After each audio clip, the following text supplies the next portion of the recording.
گے وصاف رمضان کے special transmission میں۔ منیب، آپ کو پتہ ہے کہ اللہ تعالیٰ نے قرآن پاک یہ جو کتاب ہے یہ کتاب ہدایت ہے، اور اس میں انسان کو پیش آنے والے تمام تر مسائل کو تفصیل سے بیان کیا اللہ تعالیٰ نے۔ قرآن مجید جو ہے وہ سینکڑوں موضوعات پر مشتمل ہے، اور مسلمانوں کی دینی زندگی کا انحصار اس مقدس کتاب سے وابستگی پر ہے، اور یہ اس وقت تک ممکن نہیں ہو پائے گا جب تک اسے پڑھا نہ جائے، سمجھا نہ جائے، اور پھر اس کو عملی طور پر، جیسے آپ نے کل بھی پروگرام میں کہا تھا کہ عملی طور پر جب تک اس کو اپنی زندگی میں نہیں کریں گے ہم لوگ، تو پھر اس کی صرف ریڈ کرنے کا کوئی فائدہ نہیں ہوگا۔ تو اسی لیے پھر ہم لوگوں کا یہ جو سیگمنٹ ہے پیغام حق، اس کی جانب بڑھتے ہیں۔ بالکل جی، اور یہ سیگمنٹ اسپیشلی پوری قوم کے لیے، تمام مسلمانوں کے لیے ہے، جس میں ہم لوگ قرآن پاک کی تفسیر جو ہے وہ آپ لوگوں کے ساتھ بیان فرماتے ہیں، تاکہ ہم سب مل کے قرآن پاک کا اصل جو ایسنس ہے اس کا جو اور یہاں پہ ہماری آپ سے یہی ریکویسٹ ہوگی کہ اس سیگمنٹ کو پلیز غور سے سنیے گا۔ اگر آپ نے 3 باتیں سیکھ لی، ایک بات بھی سیکھ لی، تو وہ ہمارا اور آپ کا، ہم سب کا فائدہ ہے۔ تو پلیز اس سیگمنٹ کو غور سے سنیے گا۔ ابھی ہم بڑھتے ہیں پیغام حق کی جانب، اور ساتھ ہی آپ سے اجازت بھی لیں گے انشاءاللہ تعالیٰ۔ آپ سے کل ملاقات ہوگی۔ مجھے اور منیب کو اجازت بھی دیجیے۔ اللہ حافظ۔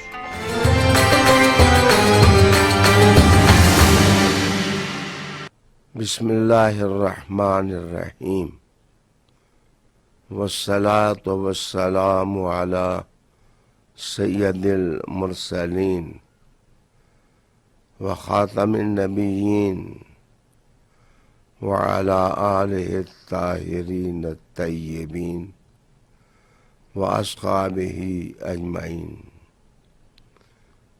ناظرین کرام، اے بی این کا 8واں نشریہ قرآن حکیم کی تلخیصات سے 8ویں پارے پر مشتمل ہے۔ سورہ انعام کی یہاں پہلی آیت یہ ہے، وَلَوْ أَنَّنَا نَزَّلْنَا إِلَيْهِمُ الْمَلَائِكَةَ وَكَلَّمَهُمُ الْمَوْتَى وَحَشَرْنَا عَلَيْهِمْ كُلَّ شَيْءٍ قُلْ مَا كَانُوا لِيُؤْمِنُوا إِلَّا أَن يَشَاءَ اللَّهُ وَلَكِنَّ أَكْثَرَهُمْ يَجْهَلُونَ۔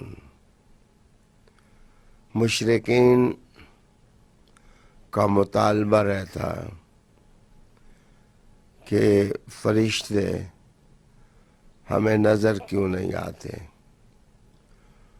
ان کا آنا جانا ہماری نگاہوں میں کیوں نہیں رہتا،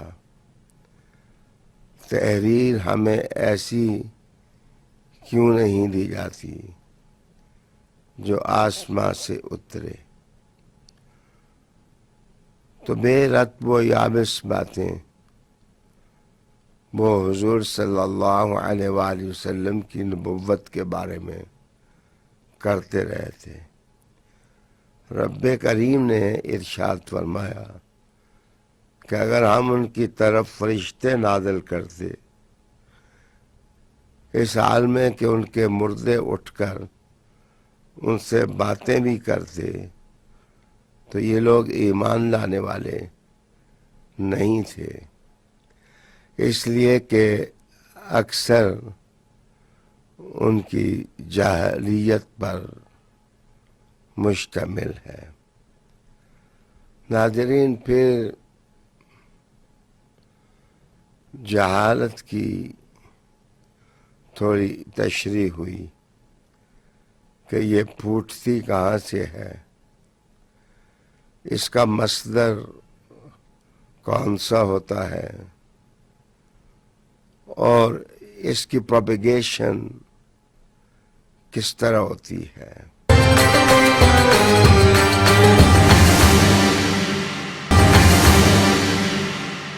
کہا قل تعالوا اتل ما حرم ربکم علیکم، آؤ میں تمہیں وہ چیزیں بتاتا ہوں کہ تمہارے رب نے کیا چیز تم پر حرام کر دی گئی۔ کہا اللہ تشرکو بی شیئا، اللہ کے ساتھ کسی کو شریک نہ ٹھہراؤ۔ وبالوالدین احسانا، ماں باپ کے ساتھ اچھا سلوک کرو۔